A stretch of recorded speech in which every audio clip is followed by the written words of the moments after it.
Talk about something that's, well, it's deeply and sometimes painfully human. Why is it that people who felt so close, so connected, suddenly just lose interest?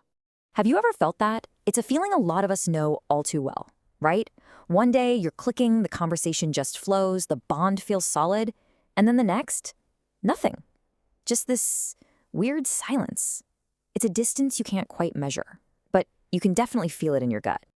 I mean, look at this. An empty chair, a coffee getting called. This used to be a shared space. Now it's just a physical reminder of an emotional void. And that silence, man, sometimes it's louder than any argument could ever be. So to really get what's happening in this vanishing act, let's try to visualize the whole journey. We're talking about the path from that shared warmth to a kind of lonely cold. Wow, look at the difference here. On the left, you've got the high point, right? Two people, one sunset. It's like their own private world. And then look to the right. It's the aftermath. Same beautiful view, but now they are just worlds apart with all this empty, unspoken space between them. That's the journey we're going to unpack. Okay, so let's dig into one of the most common reasons this happens. And honestly, it can be the most confusing one, the slow fade.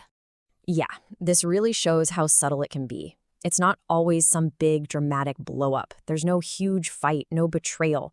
Sometimes people just grow apart. It happens, you know?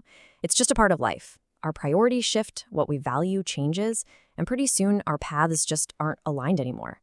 And that emotional gap, it's real long before anyone actually says a word about it. But, it's not always this slow, natural drift. In the world we live in today, there's a whole other thing going on, something that can pull people apart even when they're literally right next to each other. This one hits home, doesn't it? We've all seen it, that blue glow on someone's face in a dark room. Technically, yeah, we're more connected than we've ever been, but that connection, it's often a mile wide and an inch deep. It's just this constant stream of information that gets in the way of actually being present. We're physically there, but mentally, we're not really there at all. And this is where things really start to break down. Our phones give us this illusion that we're connected, but that constant flood of notifications, it creates a total famine of attention. We're not really communicating. We're just swapping little bits of information with the person sitting right across from us. And right here, this is basically the modern battlefield for our focus.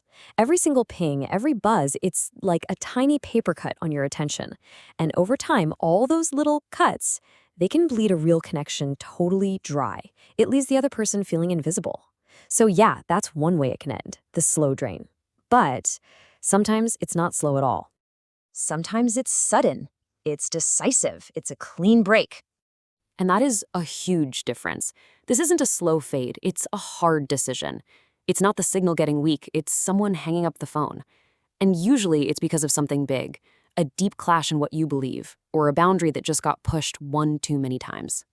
I mean, the force of a break like this is so powerful, it just shatters the whole chain. And it makes us face a really tough truth. Not every connection is built to last forever. And sometimes the absolute best thing you can do for both of you is to just let it go. So what comes next after the chain breaks? It feels like the end, right? A total loss. But what if it's not just that? What if it's something else too? I love this comparison. On one side, you have that heavy, final feeling of the broken chain. It's dark, but then you look to the other side and there's an open window. There's a breeze. Light is finally coming into a room that was dark. It's literally a breath of fresh air after being stuck somewhere that just wasn't right anymore. And that simple idea, it changes the whole picture. Sure, the space that person used to fill is empty now. But you know what? An empty space is also an open space. It's open for new people, new adventures, and maybe most importantly, for you to grow in new ways. Which brings us right here to this last thought. You see a doorway, and it's opening up to a whole new world. Losing someone is painful. There's no way around that. But as you're standing here looking through that doorway, you kind of have to wonder, what if some people aren't meant to stay in our lives forever? What if their whole purpose was just to open a door for us that we never would have found by ourselves?